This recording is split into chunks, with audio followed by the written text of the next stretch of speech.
Se la riserva del nome ce l'abbiamo noi con un mandato europeo chiaro, oggi dobbiamo noi tutelare questo nome che ci è stato dato in esclusiva. Il concetto di partenza resta quello di sempre, ma a cambiare sarà la strategia nella battaglia delle denominazioni innescata dalla richiesta croata di riconoscimento del Prosek, partita che tra Bruxelles e Strasburgo non è affatto chiusa. Stavolta la regione potrebbe adire direttamente le vie legali anche in sede europea. Luca Zaia lo ribadisce a chiare lettere nel secondo giorno di Vinitaly a Verona, ricordando il suo decreto varato da ministro e datato 2009 che introduceva proprio la tutela del nome.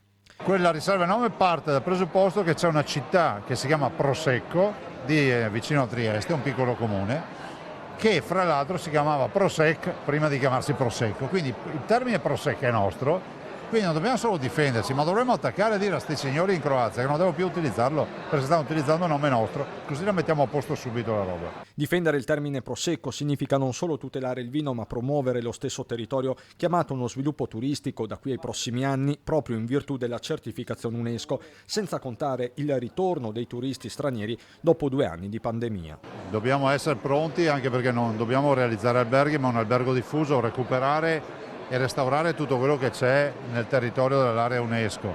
Considerate che oggi facciamo 250.000 presenze turistiche, al 10° anno arriveremo a 1.200.000 presenze, per cui si incrementerà molto ed è fondamentale che tutti capiscano che l'ospitalità dovrà essere diffusa. Mondo del Prosecco che ovviamente risente dei venti di crisi dall'Ucraina, caro energia e carenza di materie prime soprattutto, ma i temi sono trasversali e riguardano interi comparti, un'urgenza che Zaia traduce in una richiesta precisa. Noi dobbiamo fare in modo di rinegoziare il PNRR, che sono 230 miliardi di euro, in maniera tale che questo paese sia autonomo dal punto di vista alimentare e autonomo dal punto di vista energetico, altrimenti le aziende chiudono. Stiamo vedendo già dei fermi produttivi, viviamo un'economia di guerra senza le bombe. Concetto che viene ribadito guardando anche alla visita del premier Draghi ad Algeri per attivare nuove forniture di gas in sostituzione di quello russo. È una soluzione, diciamo, immediata a un problema che abbiamo.